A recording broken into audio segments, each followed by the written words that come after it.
Gente, hoje o nosso tema é sobre influencers. A nossa convidada é a Mariana Campos. Ela é uma profissional de marketing há 20 anos no mercado, ficando 7 anos na Coca-Cola, Brasil, liderando a estratégia de marketing de influência entre os anos de 2014 a 2017, fazendo grandes campanhas como a Copa do Mundo de 2014 e os Jogos Olímpicos de 2016. Em 2017, começou um novo desafio profissional, a convite da Fátima Pissarra, para iniciar um novo modelo revolucionário para o marketing de influência, a Mind, a maior agência do segmento do Brasil. Então, Mariana, conta para a gente um pouquinho, por favor. Primeiro, quero te agradecer em nome da NER, muito obrigada. A Gil teve um problema com a filhinha dela e me falou que não poderia comparecer, indicou a Mariana, que tem um currículo maravilhoso e que está na Mind há 8 anos, ou seja, ela ajudou a Mind a nascer, né? Então, ela conhece todo esse caminho, né, da formação desse bloco, Unidos Seremos Influencers no Brasil. Então, conta um pouco, Mariana, conta um pouco dessa trajetória para a gente, por favor. Claro. Primeiro, obrigada pelo convite aqui. Apesar de estar substituindo a Gil aqui, mas eu falei, cara, eu adoro falar sobre esse tema, é um tema que, para mim, é apaixonante. Assim, então, já são exatamente, vai fazer 9 anos, né, que eu trabalho exclusivamente com foco em marketing de influência. Eu sempre falo que trabalhar com marketing de influência é algo que, primeiro, você precisa gostar de pessoas e saber lidar com pessoas, né? Porque, no final, a gente fala que quando a marca quer contratar ou quer trabalhar com influenciadores, não adianta eles tratarem eles exatamente tipo, estou ali contratando, você tem que fazer o que eu quero. Não, não é sobre isso. É sobre você entender do perfil daquele influenciador, entender qual o papel, quais são os territórios que ele trabalha, qual é o público daquele influenciador, e aí depois a gente vai entendendo assim, como que esse influenciador ele pode me ajudar a transmitir a mensagem que eu quero para esse público, né? Então eu sempre brinco que a Mind aí surgiu exatamente para ser esse conector, né? A gente consegue identificar quais são as marcas, né, que precisam desse trabalho, né, que querem realmente hoje, é uma estratégia que todas as marcas de todos os tamanhos, né, de pequenas, médias e grandes empresas estão adotando, porque realmente tem resultado. Então, a gente é o conector dessas marcas e, ao mesmo tempo, esse conector desses influenciadores. E é muito interessante, porque hoje no mercado a gente está falando de mais de 500 mil influenciadores, né? Então, como que a gente descobre ou identifica quem são os influenciadores que seriam os melhores criadores de conteúdo, ou os melhores embaixadores, ou os melhores pessoas para dar um endosso para aquela marca, né? Então, no final, acho que tem essa responsabilidade do nosso lado da Mind, de conseguir identificar essas pessoas e realmente também adotar uma política de como que a gente modela esse mercado, porque quando você para pensar, ainda é muito recente, né? A gente está falando aí, começou lá em torno de 2012, 2013, então a gente falando quase aí 10 anos, mas realmente acho que o grande boom, pelo menos aí eu lembro que eu estava na Coca-Cola, e a Coca-Cola sempre foi muito precursora, né, de vários movimentos e de várias estratégias, estava sempre à frente, né, vamos dizer assim. Então, Copa do Mundo, eu lembro que a Copa do Mundo 2014 foi algo que teve realmente uma repercussão muito positiva no geral, né, na comunicação em geral. E aí eu acho que 2016, Jogos Olímpicos ali, eu também liderando a comunicação dos Jogos Olímpicos dentro da Coca-Cola, foi algo muito importante porque a gente fez pela primeira vez uma campanha do tamanho que né, um tamanho gigante, em que a gente tinha o que a gente falava de influencer centric, né? Então, era uma estratégia em que realmente o influenciador estava no centro e como que a gente conseguia desenvolver também um relacionamento da marca com esses influenciadores. Eu lembro, nunca vou esquecer que quando a gente falou que esse era o nosso foco, né, de comunicação, a gente colocou, precisamos trabalhar com os maiores influenciadores, maiores youtubers, que na época é a plataforma mais importante na época, com os maiores youtubers, maiores influenciadores, para falar com o público, que era o público majoritariamente jovem, né, e fazer com que essa comunicação virasse também uma comunicação que, dentro do todo o real time, né, dentro de todo esse brand content que a Coca-Cola foi desenvolvendo, que isso trouxesse camadas de assuntos que estavam totalmente alinhados com a estratégia da marca. Então, foi uma estratégia de mais ou menos um ano, não sei para quem sabe, mas assim, Jogos Olímpicos a gente se divide em 3 grandes momentos, né? Tem um primeiro momento que é do anúncio, né, de quem serão os condutores da tocha olímpica. Depois tinha a parte de quem era, depois realmente do Torch Relay, né, o revezamento da tocha. Então, no caso eu lembro que em 2016 foram mais de 91 cidades em cerca de, sei lá, um mês e meio, era uma coisa assim, era muito pouco tempo, na verdade, ficaram 2 meses, na verdade, e muitas cidades que conseguia fazer esse revezamento da tocha, e depois o Games Time, que é o momento realmente dos jogos acontecendo. Então, é como que você desenvolve todo um brand content, mas também tendo ali os personagens que também são, na verdade, não, além de personagens, são pessoas que nos ajudaram a construir essa história e fazer com que essa história da Coca-Cola com os Jogos Olímpicos ficasse de uma maneira realmente dentro do interesse do público que eles queriam. Então, ali, para mim, foi um marco muito importante na minha carreira e também no meu desenvolvimento como profissional, porque dali também, ali eu pensei e consegui pescar várias coisas de tipo, como que a gente realmente tem que trabalhar a marca de influência e o influenciador em si, né? E eu acho que toda essa bagagem me ajudou muito a também ajudar, né? No caso, a Fátima, ela já estava com essa ideia de abrir a Mind. Eu nunca vou esquecer do dia que ela me apresentou a ideia. Eu falei assim, isso é genial. Porque eu, quando marca, né, tinha uma questão de conseguir ter acesso a certos influenciadores ou certos artistas, era muito complicado, era muito complexo.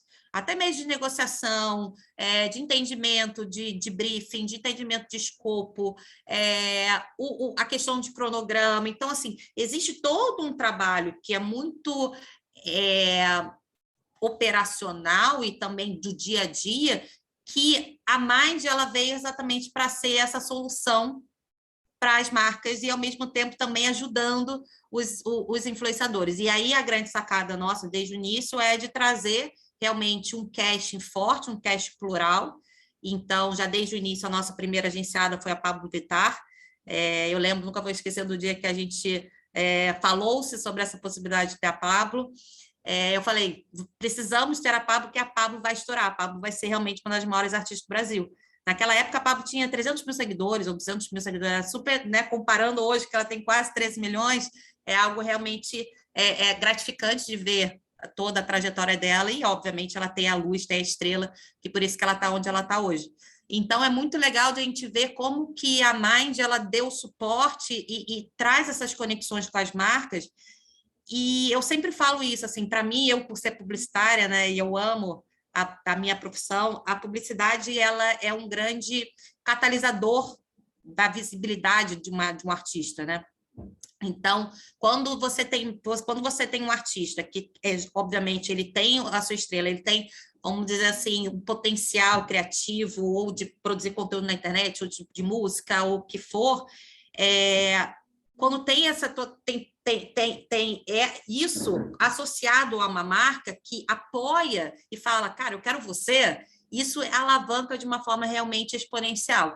Então, não é apenas sobre o dinheiro. Eu sempre falo que tem certas marcas que a gente, como Mind, a gente trabalha e, às vezes, a gente coloca outros valores, porque, no final, a gente sabe que aquela marca vai dar posicionamento, ela vai trazer relevância de imagem para aquele artista, né? Então, também é todo um pensamento em que não é uma coisa, vamos dizer assim, a marca pede um orçamento para a gente manda e fechou o job. Não, existe todo um trabalho de identificar quem são os melhores perfis para aquela marca, como que desses perfis a gente conseguir adaptar e trazer o melhor conteúdo. Então, também tem todo um envolvimento que eu acho que é aí que faz a diferença.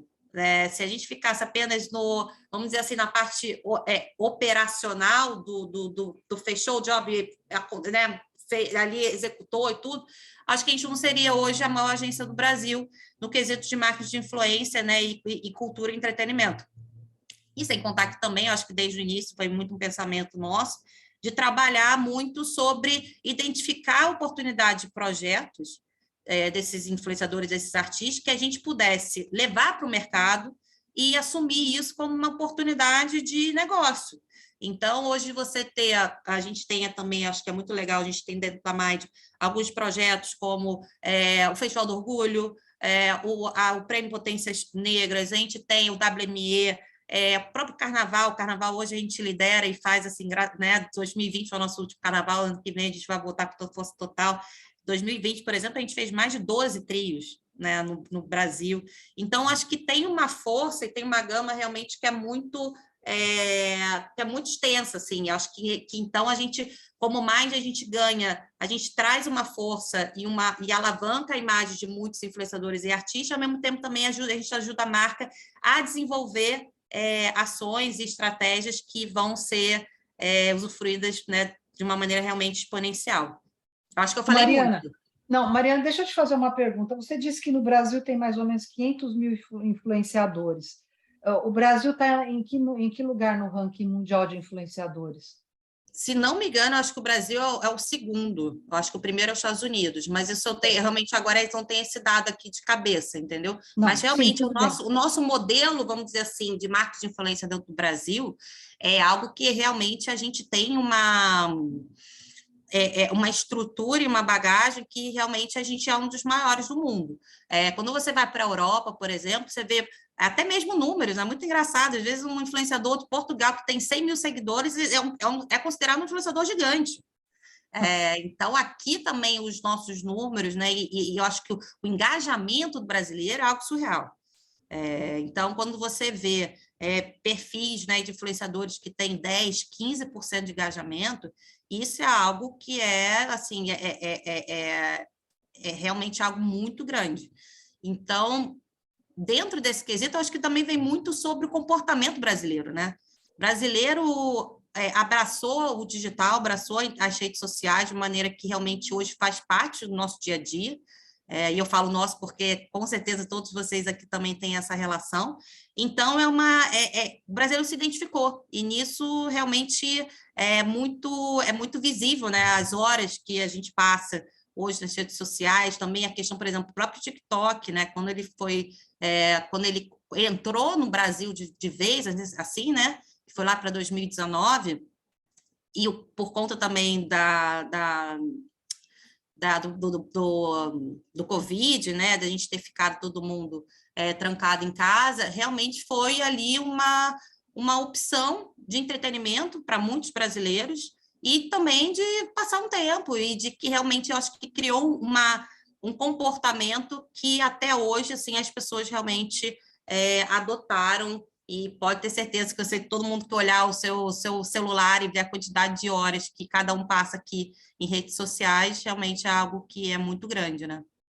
Agora, me fala uma coisa, a Mind tem quantos influenciadores embaixo do guarda-chuva dela hoje? Então, hoje a gente tem mais de 400 influenciadores de todos os segmentos, e acho que isso que é uma coisa que também diferencia a gente como Mind, porque quando a gente para pensar, né, as marcas, elas precisam, cada uma tem o seu desafio de marca, o desafio de comunicação, ou então públicos. Então, o nosso papel aqui é cada vez mais identificar territórios, identificar perfis de influenciadores que sejam interessantes para as marcas e, ao mesmo tempo, também que a gente acredita. A gente sempre fala isso.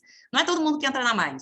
A gente entra na Mind quem a gente realmente acredita que são perfis que vão ser criadores, que vão ser realmente pessoas que vão adotar essa dinâmica, né? Que é uma dinâmica realmente que é muito intensa, de trabalhar com marcas e desenvolver isso, né? Porque também eu acho que tem muita gente que entra na Mind meio cru, né? Assim, e a gente fala e a gente molda, a gente ajuda, a gente dá munição para a pessoa falar, putz, realmente eu posso, né? Eu posso fazer isso, eu posso fazer, e a pessoa realmente ela se desenvolve.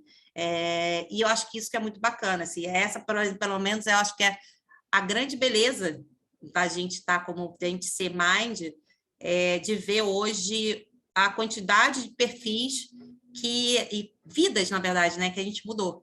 Então, acho que tem exemplos aí maravilhosos, tipo a própria Pepita, né, que a gente fala que é a nossa madrinha maravilhosa, que entrou já desde lá no início, também meses depois de a gente ter entrado Pepita, funkeira, travesti, e tinha ali um potencial enorme, que eu vi, que é uma inteligência de comunicação, e ela estava ali guardadinha. E aí a gente falou, cara, vamos lá, vamos criar um projeto aqui para te desenvolver com relação a isso. E aí foi criado os Cartas para Pepita, que realmente foi um projeto que durou quase 5 anos, aí 4 anos e pouco. E dali as marcas começaram a entender e falar, Pepita, você é incrível, eu quero você do meu lado. Então, hoje a Pepita é um exemplo de uma influenciadora que a gente conseguiu desenvolver a imagem dela, né, o posicionamento dela como artista, e também como comunicadora, e muitas marcas querem trabalhar com ela porque identificam que ela tem uma autenticidade que é fora do normal, né? Então, eu acho que são ter esses perfis, ter esses exemplos que faz com que a gente olhe e fala que incrível que a gente está construindo, sabe? Porque Você tem aí, Mariana, jornalistas que são influenciadores?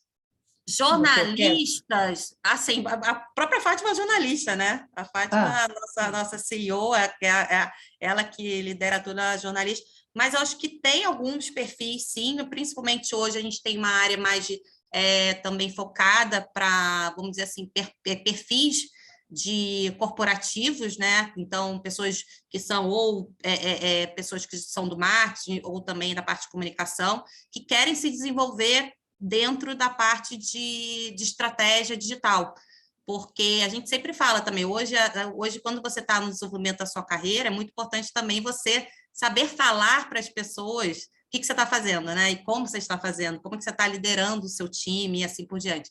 Então, acho que tem um trabalho aí também que, por todo o nosso histórico, nossa bagagem corporativa, da gente poder também ajudar perfis que queiram realmente se desenvolver no digital, que é uma coisa que é muito específica, né?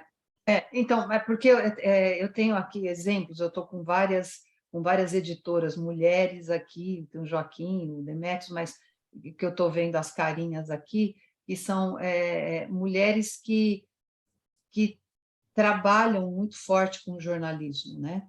E eu sei que a Andressa e a Adriana Cury, da Pais e Filhos, elas trabalham com influenciadores, né? Elas iniciaram esse trabalho na Pais e Filhos e elas colocaram na rota da revista, dessa produção desse conteúdo, o influenciador, né? E, pelo que eu sei, deu muito certo, né?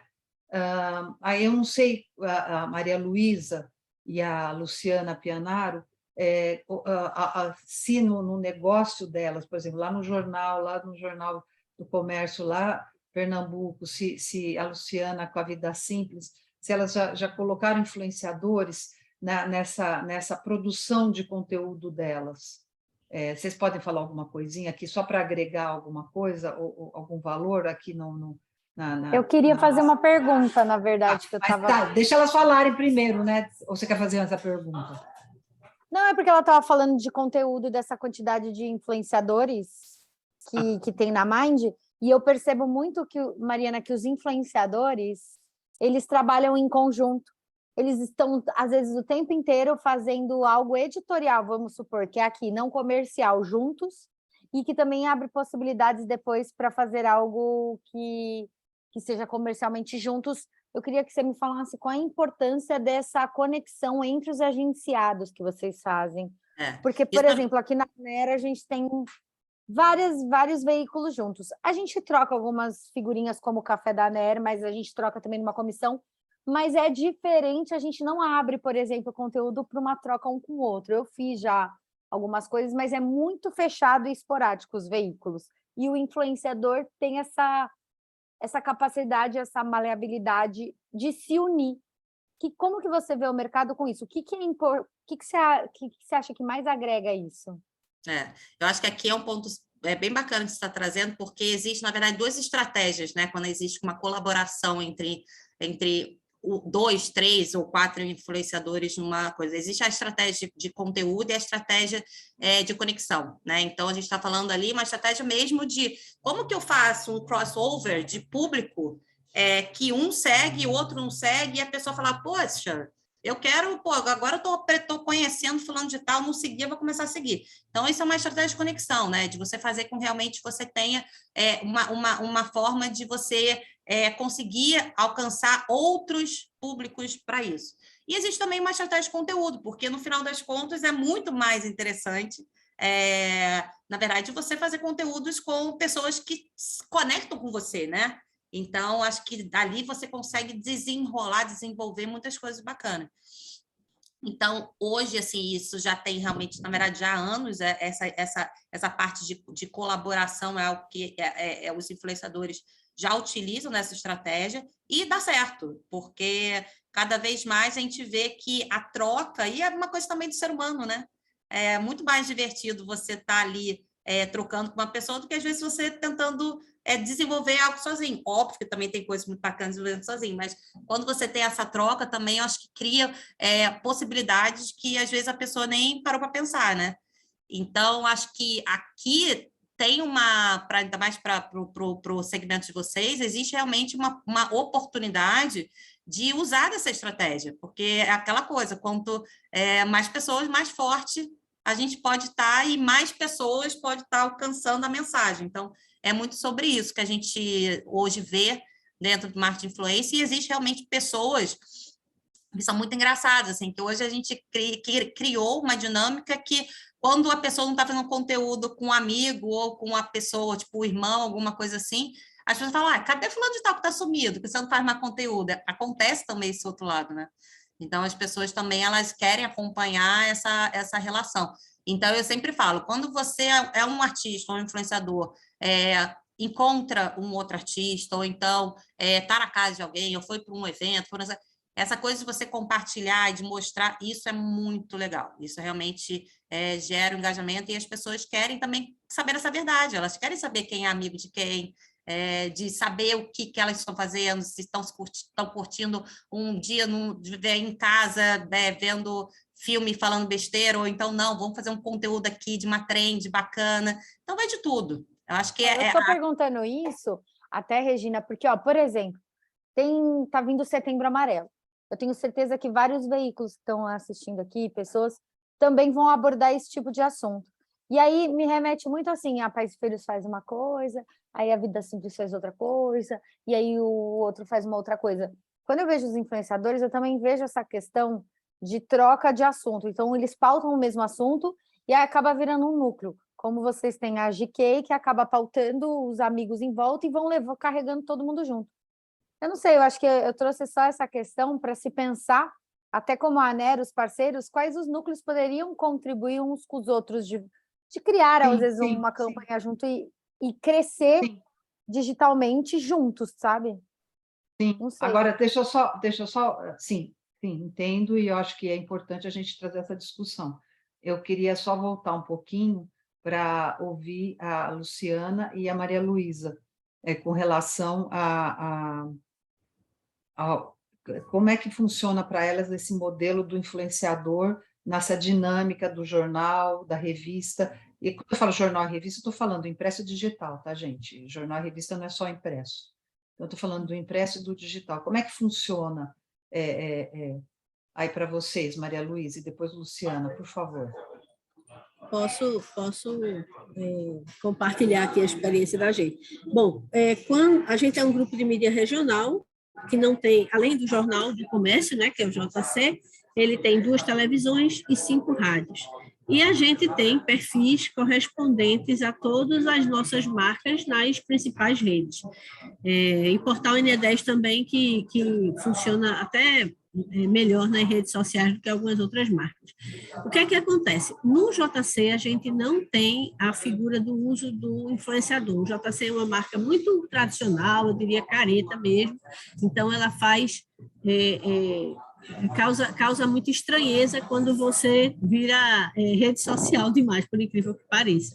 Mas nas outras a gente tem figuras de influencers, né? A TV Jornal tem uma área de entretenimento muito forte, a Rádio Jornal tem uma área esportiva muito forte, então o que nós fazemos, nós não administramos a maioria dos das estrelas do entretenimento local, elas já chegaram aqui influencers. Então, a grande maioria a gente não administra nem tem parceria para administrar as redes dela, mas a gente de vez em quando faz um collab, por exemplo, que termina tanto a rede da TV influencia a rede do influencer, quanto o contrário também acontece.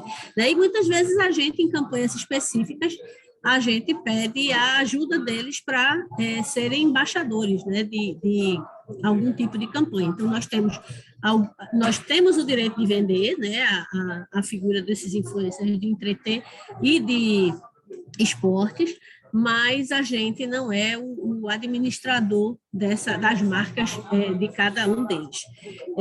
Anotei também uma coisa que assim, me chama a atenção, Andrés, eu acho que valia sim a gente começar a pensar se tem oportunidades de collabs entre marcas, né? A gente até já fez lives juntas, né, para discutir trends específicas, então acho que tem sim uma oportunidade aí.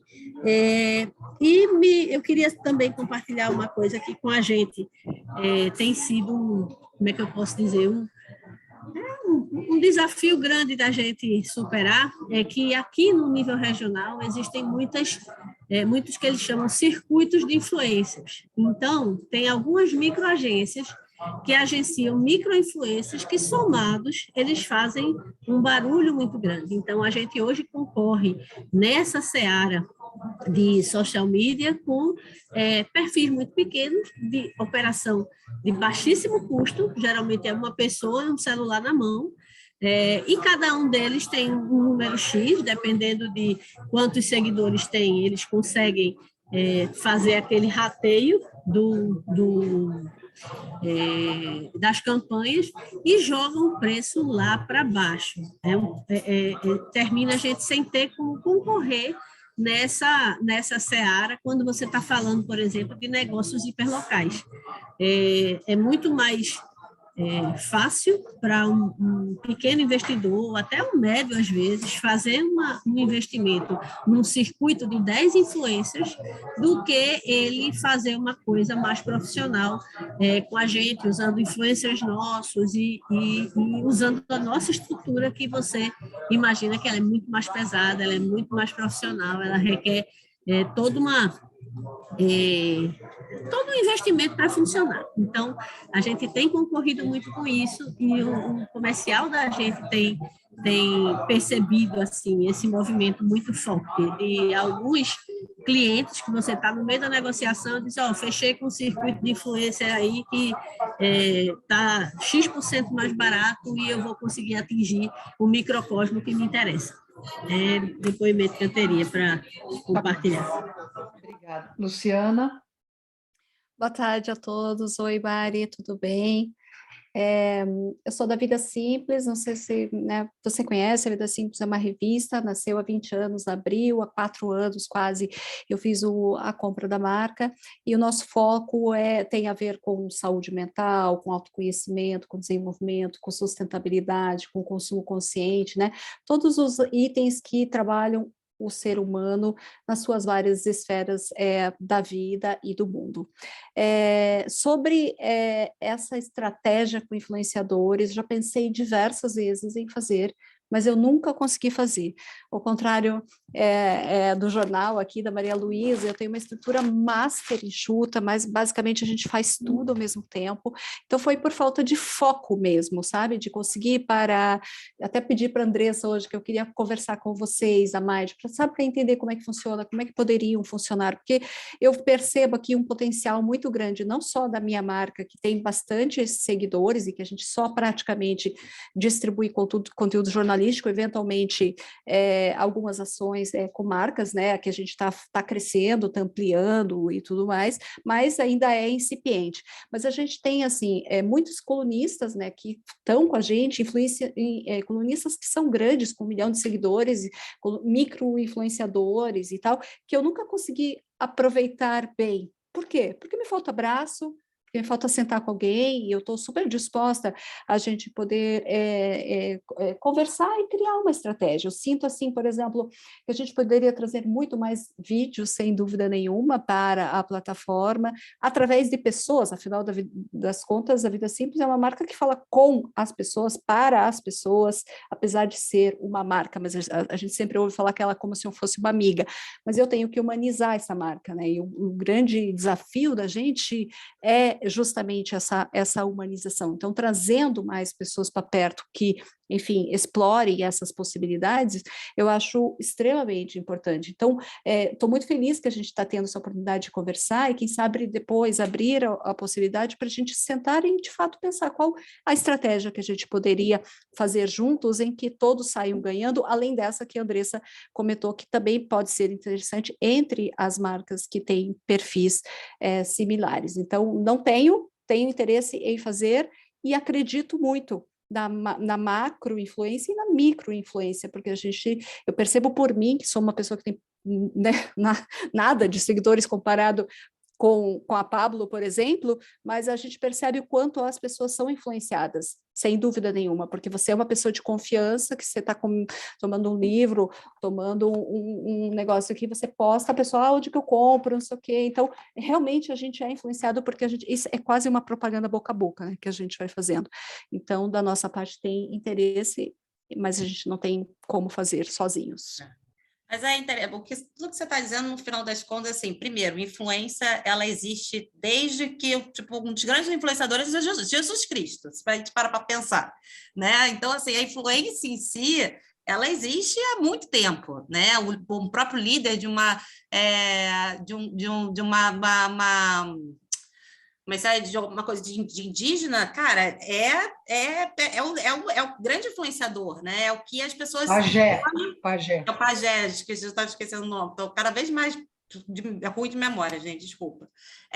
Então, assim, o grande influenciador são as pessoas que a gente olha e fala assim, cara, eu quero saber da sua vida, eu quero te acompanhar, eu te admiro, eu tenho uma relação, uma proximidade que eu me identifico com você também, né? Então, acho que ninguém segue aqui pessoas que não falam assim, cara, por que eu vou seguir essa pessoa se essa pessoa não me agrega nada? Ou então, ela não faz parte do meu território, do meu mundo, ou de coisas que eu acredito. Então, cada vez mais essa questão da influência, na verdade, o digital, ele só trouxe, vamos dizer assim, um cenário possível para muitas pessoas poderem ser vistas e ela ter essa capilaridade de pessoas que têm realmente, porque às vezes a gente fala assim, nossa, aquela pessoa ali na família é a pessoa que, tipo, todo mundo ama, todo mundo gosta, mas aí quando a pessoa faz um conteúdo digital, ela pode multiplicar isso por muitas milhares e milhões de pessoas que se identificam com aquela pessoa e realmente cria essa simpatia, essa empatia, né?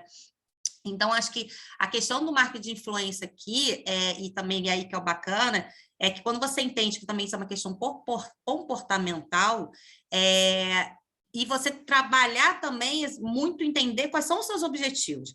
Eu sempre falo assim para as marcas que quando elas querem trabalhar com marketing, não adianta trabalhar por trabalhar. Vamos entender quais são os seus objetivos, o que você precisa? Você precisa gerar alcance, você precisa gerar, na verdade, awareness sobre o seu produto, você precisa gerar endosso, você precisa fazer com que as pessoas criem, na verdade, precisa gerar conversão de venda, né? Que a pessoa realmente faça lá e que consuma e queira comprar aquele seu produto. Então, a partir daí, a gente vai começando a entender qual é o perfil daquele influenciador, né? Qual é o público que aquela marca quer falar? Quais são os conteúdos, quais são os territórios? Quando a gente fala de trabalhar, por exemplo, pais e filhos, e aqui a gente também tem um núcleo de pais e filhos que é muito interessante, são perfis que é muito o que você falou, Luciana, de perfis que não têm um alcance gigantesco, mas têm um entendimento sobre determinado assunto que a pessoa vira um expert, né? Eles viram um especialista naquele assunto. Então, faz muito sentido para uma marca ter também um perfil assim, porque aí a gente vai conseguindo ter um trabalho mais minucioso, né? Um trabalho quase que cirúrgico, que a gente fala, que é trabalhar mesmo esses perfis que são de nicho.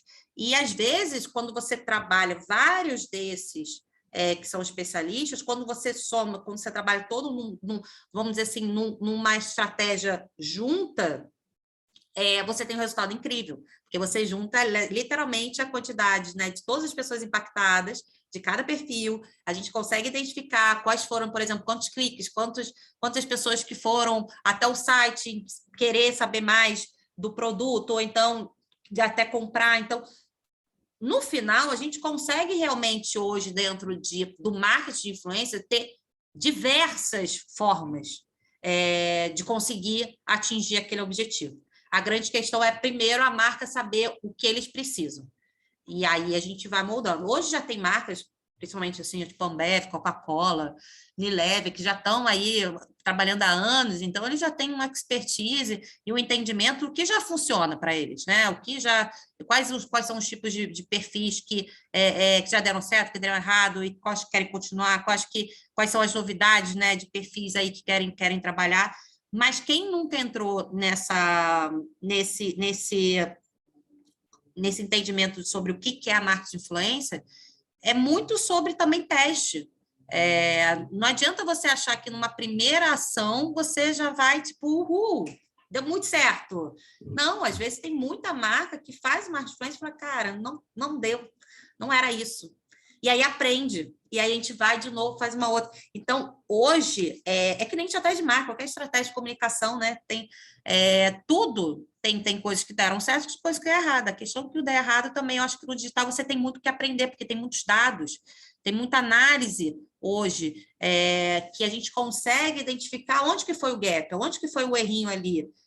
Foi uma questão do perfil, foi uma questão do conteúdo, foi a questão de quando que foi postado, que até isso, né? São tantas nuances, são tantos detalhes no digital, que você tem que fazer todo esse ecossistema ele girar de uma maneira fluida. E aí que vira, vamos dizer assim, o resultado vira um resultado positivo para a marca, entendeu?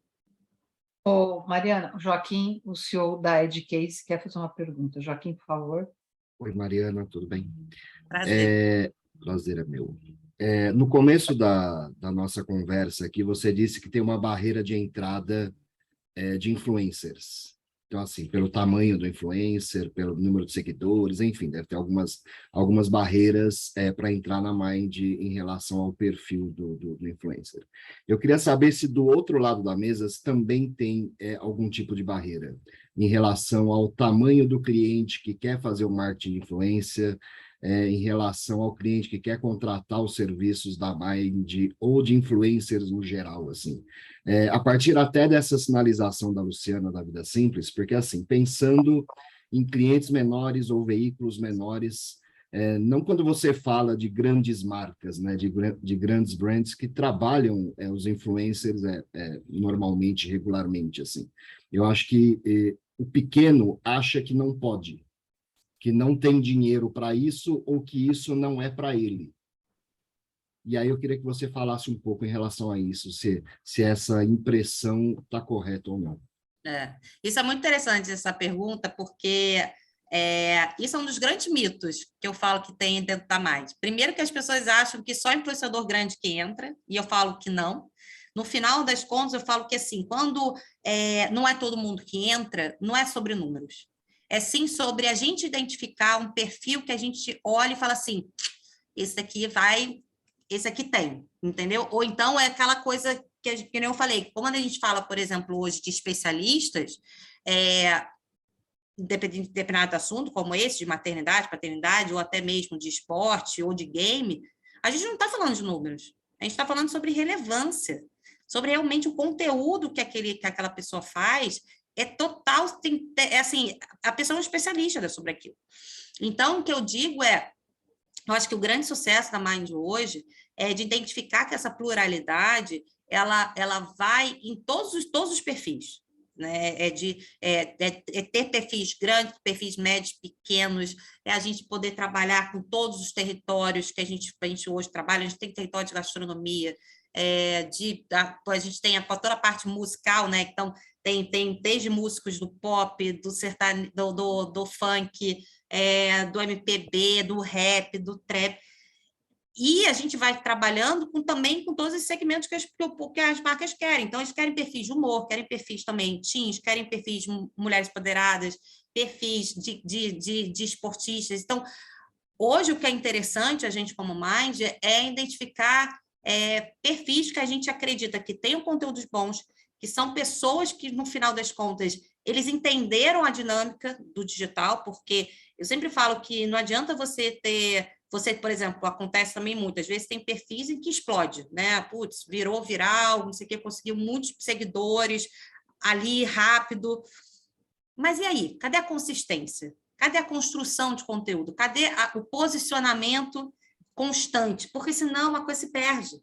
Né? É que nem aquilo, assim, você se torna desinteressante para o público, porque também isso é interessante no algoritmo, o algoritmo ele mostra isso. No momento que você não está fazendo conteúdo, né, aí tem vindo outras pessoas que estão fazendo conteúdo, e aí você vai ficando meio que no final da fila. Então, você tem que estar ali o tempo todo gerando conteúdo para fazer com que as pessoas... Então, mas isso, comenta. Mariana, do lado do influencer, do lado do cliente. O cliente pequeno tem vez numa operação dessa? Então, isso era outra coisa que eu ia comentar. Então, tem esse lado desse mito, dessa parte dos influenciadores, também tem essa parte das marcas, né?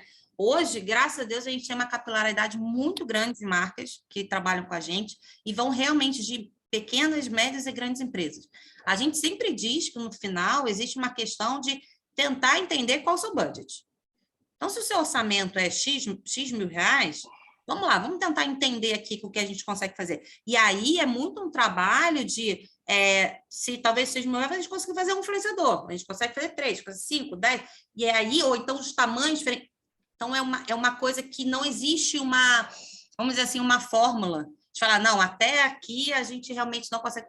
A gente está aberto exatamente a ter essas oportunidades, e uma das grandes forças também hoje da Mind é o nosso time comercial.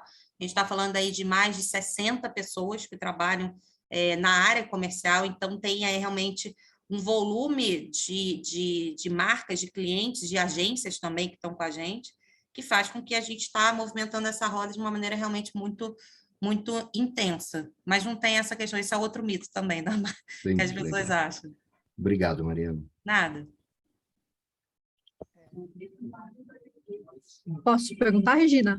Claro, por favor, Thaís. Opa. Thaís Mariana... Reis Oliveira, ela é editora da Carta Capital. Prazer, Tudo bem, Thaís. Mariana? Eu gostaria, aproveitando, enfim, estar aqui representando um veículo que sempre falou de política, que sempre se posicionou, eu queria te ouvir a respeito desse fenômeno que parece um pouco recente, que é de influenciadores, de pessoas que estão na lista A de celebridades, estarem começando a se posicionar mais abertamente em relação à política, coisa que não acontecia há poucos anos atrás. A própria Pablo, né, esse caso do Lollapalooza foi emblemático. Eu queria te ouvir a respeito do que mudou para que essas manifestações se tornassem mais frequentes, mais comuns, mais aceitas, e se você tem dificuldades ainda em relação a marcas que podem negar a parceria com esse ou aquele influenciador por se posicionarem politicamente. Como é isso agora, em 2022? Eu acho que agora, e é muito, muito interessante, né? Porque quando a gente vê as últimas eleições, foi exatamente de presidencial, não foram há 4 anos atrás. E a gente tinha outro contexto, né, do digital. Se você para pensar, que 2018 tinha 2018 ainda não tinha essa, vamos dizer assim, essa explosão toda. Eu acho que a pandemia foi um marco nesse sentido, né? Então, realmente, o desenvolvimento foi acelerado da parte do digital, das estratégias e dos influenciadores. Então, acho que a gente tinha um contexto há 4 anos atrás que hoje é totalmente diferente. E eu acho que também a gente está, obviamente, no cenário político que a gente vive, realmente a gente está muito... são 2 lados muito bem definidos. E esses 2 lados muito bem definidos, cada um está começando a entender que precisa trabalhar as melhores armas.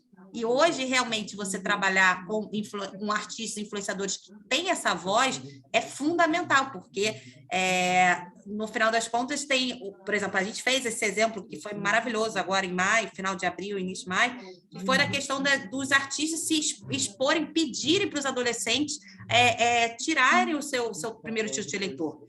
Então, só esse movimento foram milhões de pessoas que agora são aptas a poder votar agora. E eu acho que é também interessante a gente ver que, por exemplo, quando a gente teve aí as eleições americanas, quando a gente teve a Lady Gaga, que liderou já inicialmente, falou assim, cara, não dá, precisamos movimentar, a gente precisa se unir, e ali eu acho que também foi um marco, né, de entender que artistas têm esse poder.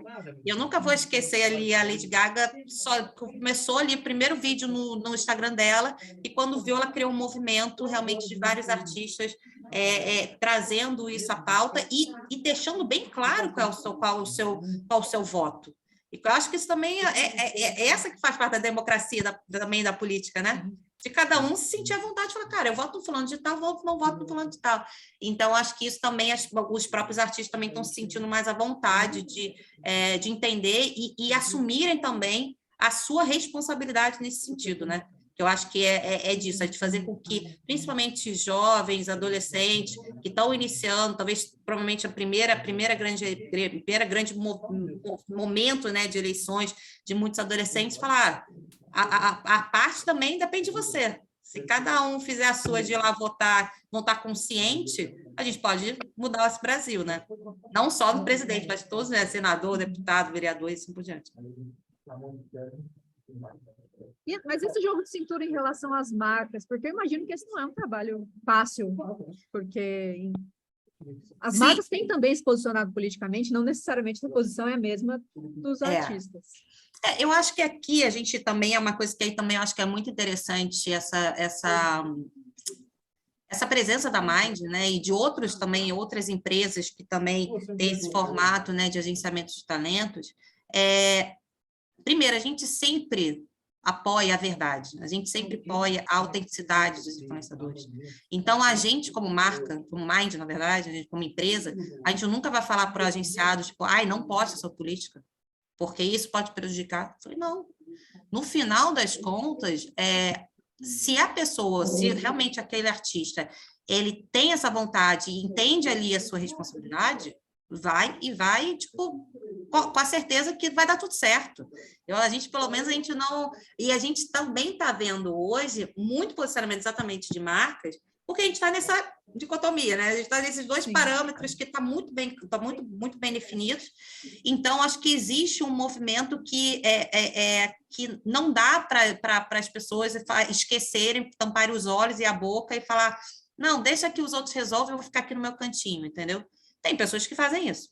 E aí, cada um com a sua visão. Mas, do nosso lado aqui, como empresa que agencia, né, e atua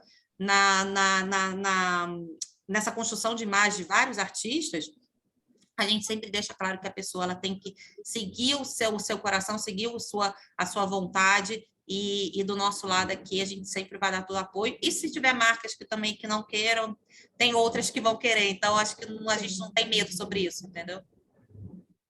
Obrigada. Nada. Se alguém tem alguma pergunta específica com relação... Eu acredito, né, Mariana, que agora, principalmente se aproximando das eleições, que essa questão do influenciador político vai surgir de uma forma muito forte, né? Exato. Me fala uma coisa, um influenciador é caro? Depende muito também sobre o que a marca oferece para o influenciador, né? Tem influenciador que faz às vezes, ações de graça. Se a marca ela oferecer algo que para ele seja de valor. Então, não é sobre estar caro ou não, é sobre como que também a marca ela cria, vamos dizer assim, uma negociação ou de uma maneira que o influenciador ele vai olhar e falar assim, tá bom, vou estar junto com você nessa. Então, acho que é muito sobre essa troca.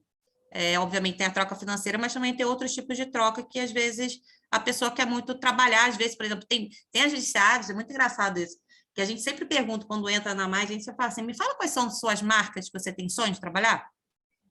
Aí eu falando, é para cá, B, C. E a gente fala, então tá, a gente vai correr atrás desse sonho. E é muito legal isso, porque, no final, a pessoa ela não está ali pensando no dinheiro, ela está falando sobre conexão. Conexão emocional, né? Quando você fala que você é uma marca, é porque existe uma conexão emocional, que talvez foi criado lá quando você era criança. e aquilo foi se construindo, e às vezes a pessoa fala assim, caramba, eu fiz um job, fiz um trabalho para essa marca que eu amo tanto, isso não tem preço. Então, acho que é muito também sobre a gente identificar quem são, assim, e aí também é um golaço, né? Porque a gente fala que ali é a verdade pura, né? A gente não tá tendo uma relação enganosa ali, tipo, cara, realmente a pessoa gosta daquela marca e tem uma sinergia, e aí realmente as pessoas também que estão acompanhando e vendo ali se identificam e sabem. Eu sempre falo que a verdade, a forma como que as pessoas falam, quem está do outro lado, ela consegue identificar, né?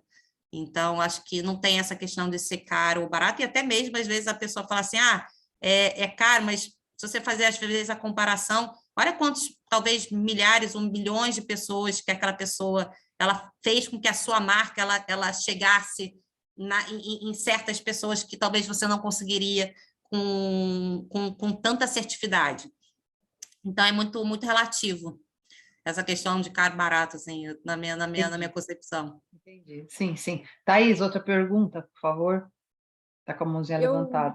Eu noto, Mariana, enfim, fazendo a gestão ali como veículo, que o jogo das redes sociais é um jogo muito de fórmulas, né? Você postar a legenda certa, a foto certa, você tem muitos poucos segundos para chamar a atenção do usuário das redes. Tem uma questão que é muito, que além de estratégica, ela é muito artística, muito formalista, ali, cheia de detalhes.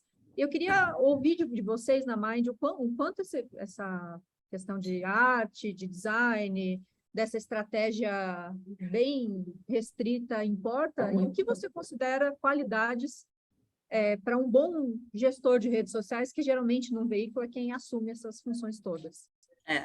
É engraçado que, assim, essa parte eu sempre falo, realmente é muito sobre isso, é sobre detalhes. Então, às vezes, você pode ter uma estratégia perfeita, você contratou as melhores pessoas, mas chegou lá no final, no momento de postagem, putz, o conteúdo não ficou tão legal, ou então, tipo, postou num horário que não ia gerar resultado, ou então foi um roteiro, né, que deixou o influenciador tão, vamos dizer assim, engessado, então a coisa não fluiu.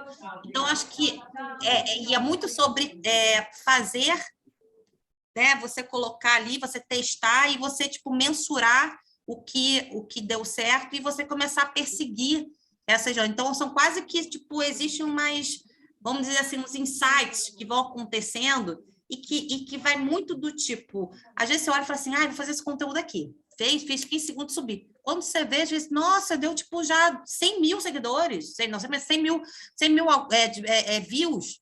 Gente, mas assim, eu fiz um negócio em 5 minutos. Aí, às vezes, um conteúdo que a pessoa ficou horas fazendo, e não sei o que, mas as coisas, às vezes, não vai.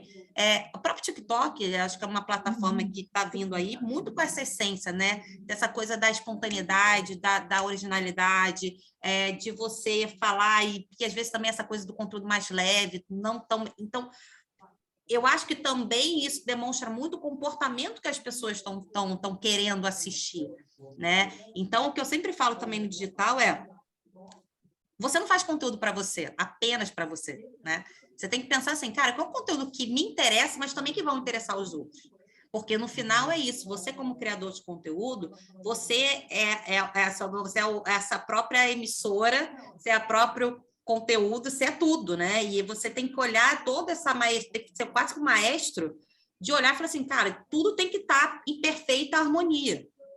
Então, tem muito disso, e também tem uma outra coisa que eu sempre falo, consistência e frequência. Existe muita gente que vai lá, não sei o que eu estou fazendo, aí faz 3 semanas, aí para de fazer conteúdo. Aí fala, aí foi meio... É que nem você, quando você faz seu exercício lá na academia, você ficou 1 mês lá malhando tudo, não sei o que, aí depois você fala, gente, cansei, não sei o que, não. Fiquei 3 semanas, perdeu tudo que você fez. Então, às vezes, nem é que você perdeu, mas assim, até você voltar e você ter o engajamento que você tinha. Então, é toda uma dinâmica que é exatamente isso. Está todo mundo dentro do mesmo, vamos dizer assim, dentro do mesmo prédio. Se a pessoa lá sai, outra pessoa vai ocupar.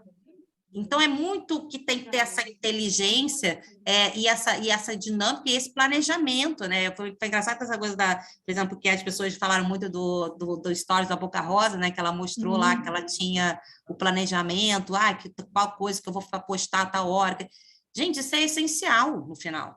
porque é com esse planejamento que a pessoa vai olhar e falar assim, tá, eu tenho que realmente me forçar, eu tenho que... Óbvio que tem pessoas que já fazem naturalmente, isso é maravilhoso. Tem pessoas que precisam se forçar a ter uma estrutura, e mais do que isso, hoje, por exemplo, a Bianca, ela é uma empresa, ela tem um nome, que ela tem vários produtos, então ela é uma pessoa que não é apenas ela que faz conteúdo, ao contrário, ela tem uma equipe. Então, se ela não está todo mundo alinhado sobre como que vai postar, como que vai ser o tom, a edição, tudo tem que estar alinhado. Então, a questão do planejamento hoje, principalmente para perfis que já são perfis que viraram empresas, né, vamos dizer assim, você precisa realmente estar ali muito bem planejado, muito bem orquestrado, para que você tenha os seus objetivos ali alcançados, vamos dizer assim, entendeu? Mais alguma pergunta, Thaís? Por enquanto, não, Regina. Gente, então, quem tem mais perguntas? Alguém tem mais alguma dúvida para conversar, para perguntar para a Mariana? Tá, porque a gente está dando o nosso horário e a gente pode depois pensar numa outra volta, talvez você trazer um dos seus influencers aqui também para o café, para ele participar e, de repente, tirar algumas dúvidas, pode olhar o lado de lá, né? Eu começo a acompanhar e vejo, tem influencers aí que estão com 48 milhões de seguidores, 50 milhões.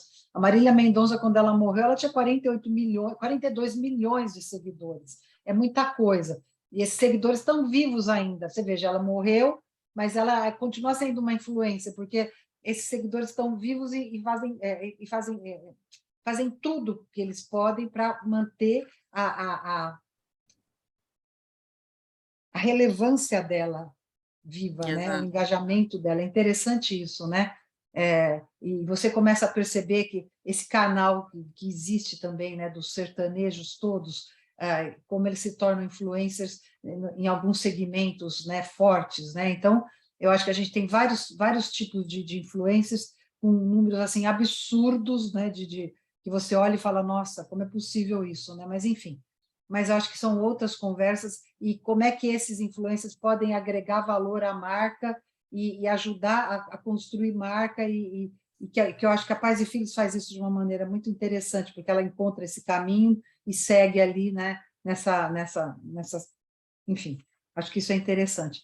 Mas, enfim, Mariana, eu quero agradecer demais a sua presença, a sua disponibilidade. Eu acho que agregou muito valor ao que nós precisamos ouvir, né? E, enfim, e está convidada a voltar outro dia para a gente conversar mais e ampliar o nosso escopo aí de entendimento dos influências, desse marketing de influência aí que eu acho que é fundamental para a gente entender o nosso negócio, né? Que o tempo todo está se modificando. Então, eu quero agradecer demais. Obrigada pelo convite aqui, e estou aqui disponível aqui, porque vocês precisarem também. Eu sempre gosto de participar desses bate-papos, palestras, tudo, porque eu falo que o conhecimento ele só é útil quando ele é compartilhado, né? Então, eu particularmente aqui, que já estou há alguns aninhos, eu faço questão de compartilhar um pouco do meu conhecimento para que mais pessoas ainda entendam e usufruam dessa beleza que é o digital, que é a marketing influência, que particularmente eu sou apaixonada. Eu agradeço muito. Obrigada, Andressa, pela dica, por ter indicado a Mind. Adorei a Mariana. Um prazer, Mariana. Prazer, Andressa. Obrigada. Obrigada a todos. Comigo. Sim, Beijo. obrigada a todos. Beijo, Boa tarde. Obrigado, gente. Tchau, tchau.